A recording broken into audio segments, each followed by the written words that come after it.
الحمدللہ رب العالمین والصلاة والسلام علی رسول الکریم اما بعد فاعوذ باللہ من الشیطان الرجیم بسم اللہ الرحمن الرحیم انی قد جئتکم بآیۃ من ربکم انی اخلق لکم من الطین کہیئۃ الطیر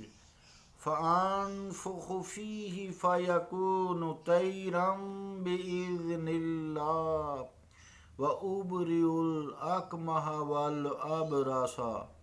والأبرص وأحيي الموتى بإذن الله وأنبئكم بما تأكلون وما تدخرون في بيوتكم ان فی ذلک لآیۃ لکم ان کنتم مؤمنین صدق اللہ العظیم۔ واجب الاحترام سامعین، السلام علیکم ورحمۃ اللہ وبرکاتہ۔ آیت کریمہ جو تلاوت کرنے کی سعادت حاصل کی ہے وہ سورہ آل عمران کی 49 نمبر آیت ہے، جو اس کے پیچھے جو ہے نا وَرَسُولًا إِلَىٰ بَنِي اسرائیل، اس سے آگے میں نے انی قد جئتکم یہاں سے شروع کی ہے الآیا۔ اس کا ترجمہ پہلے سماعت فرمائیں۔ میں آ گیا ہوں تمہارے پاس ایک معجزہ لے کر تمہارے رب کی طرف سے۔ وہ معجزہ یہ ہے کہ میں بنا دیتا ہوں تمہارے لیے کیچڑ سے پرندے کی سی صورت، پھر پھونکتا ہوں اس بے جان صورت میں تو وہ فوراً ہو جاتی ہے پرندہ اللہ کے حکم سے، اور میں تندرست کر دیتا ہوں مادر زاد اندھے کو اور لا علاج کوڑی کو، اور میں زندہ کرتا ہوں مردے کو اللہ کے حکم سے، اور بتلاتا ہوں تمہیں جو کچھ تم کھاتے ہو اور جو کچھ تم جمع رکھتے ہو اپنے گھروں میں، بے شک ان معجزوں میں میری صداقت کی بڑی نشانی ہے تمہارے لیے اگر تم ایماندار ہو۔ اللہ کا قول سچا ہے جو بڑی ہی عظمت والا ہے۔ عزیزان گرامی قدر، معجزات کے حوالے سے کل گفتگو چل رہی تھی، تو وہ لوگ جو احادیث کو نہیں مانتے، پھر معجزات کو تسلیم نہیں کرتے، اور پھر اہل قرآن ہونے کا دعویٰ بھی کرتے ہیں، جس میں سے خاص طور سے میں نے شخصیت پرویز صاحب کا ذکر کیا تھا۔ ویسے تو یہ بات یا ان باتوں کے ہم مکلف نہیں ہیں، لیکن اگر انسان حقائق تک پہنچے تو اس کے دین و ایمان میں تقویت حاصل ہوتی ہے، توحید و رسالت کو سمجھنا آسان ہو جاتا ہے، رسولوں سے محبت پیدا ہوتی ہے، قرآن کریم سے الفت پیدا ہوتی ہے، اور اللہ رب العالمین کا دل میں خوف بیٹھتا ہے۔ تو اس وجہ سے یہ بات کرنی پڑتی ہے، ادروائز ہم لوگ اس کے مکلف نہیں ہیں، یہ آیات محکمات میں سے نہیں ہیں۔ ہاں، عقائد کی پختگی میں ان کا اہم رول ضرور ہے۔ تو اپنے مقصد کی طرف آتے ہیں، جو بات کل چل رہی تھی۔ تو چونکہ 10 منٹ ہمارے پاس وقت ہوتا ہے، 10 منٹ کے لیے کرتے ہیں، اس میں تھوڑا سا زیادہ بھی ٹائم لے جاتا ہوں چونکہ لمبی یہ گفتگو ہوتی ہے۔ تو بہرحال ہر شخص اپنی سوچ، اپنے علم کے مطابق گفتگو کرتا ہے۔ ہاں، اگر اللہ تعالیٰ کا فضل ہو جائے تو انسان کے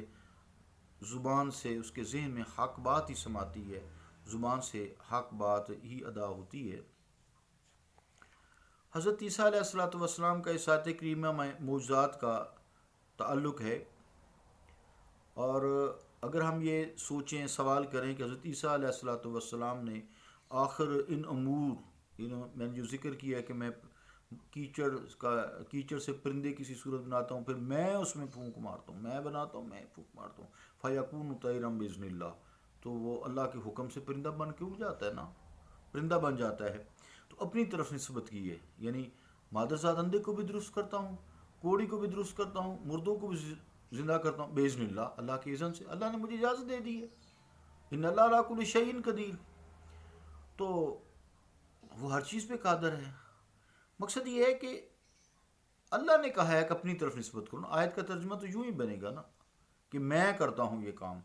تو اللہ تعالیٰ کی نسبت کیوں، یہ سوال پیدا ہوتا ہے نا، اللہ تعالیٰ کی ان تمام امور کی نسبت اللہ نے خود اپنی طرف کیوں نہیں کی؟ حالانکہ اللہ کے اذن کے بغیر تو کوئی چیز نہیں ہو سکتی۔ مراد یہ کہ اللہ اس سے راضی ہے، ان معجزات سے راضی ہے کیونکہ اسی نے عطا کیے ہیں۔ اگرچہ اسی آیت میں بے ذلہ بھی موجود ہے، اس کے الفاظ موجود ہیں، 2 دفعہ موجود ہیں کہ وہ حضرت عیسیٰ علیہ السلام یہ سب کچھ اللہ تعالیٰ کے حکم سے کرتے تھے، ان کے اذن سے کرتے تھے، اجازت سے کرتے تھے یا کر سکتے تھے۔ تو اب یہ کیا جو لوگ معجزات کو نہیں مانتے کیا سوچیں کہ ہم اللہ تعالیٰ کی مرضی کے بغیر سوچ سکتے ہیں کہ معجزات کا ظہور ہونا، اس کا صدور ہونا اس کے قائل ہیں؟ نعوذ باللہ من ذالک، ایسی بات نہیں ہے، اللہ کے اذن کے بغیر یہ نہیں ہو سکتے۔ تو یہ بات ساری گفتگو تھوڑی سی جو کل کی اور آج کی ثابت کرتی ہے کہ معجزات انبیاء علیہ السلام حق ہیں اور ان کا علم غیب بھی حق ہے۔ جو قرآن کریم کی جو آیات حوالہ کے طور پہ ہیں ان سے یہ بات ثابت ہے اور تحقیق شدہ ہے۔ اب جو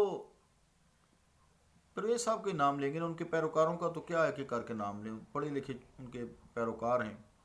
دنیا کے پڑھے لکھے نا، دین کے پڑھے لکھے جو پیروکار ہیں وہ اطیع اللہ و اطیع رسول میں ہیں، وہ انبیاء کے وراثت میں سے ہیں۔ اللہ تعالیٰ ان کو پہ فضل کرے، کرم فرمائے، وہ حق کو جانتے ہیں۔ تو بہرحال دعویٰ ہے ان کا کہ جی ہم مفسر قرآن ہیں، پھر تعویلات کا انبار ہے،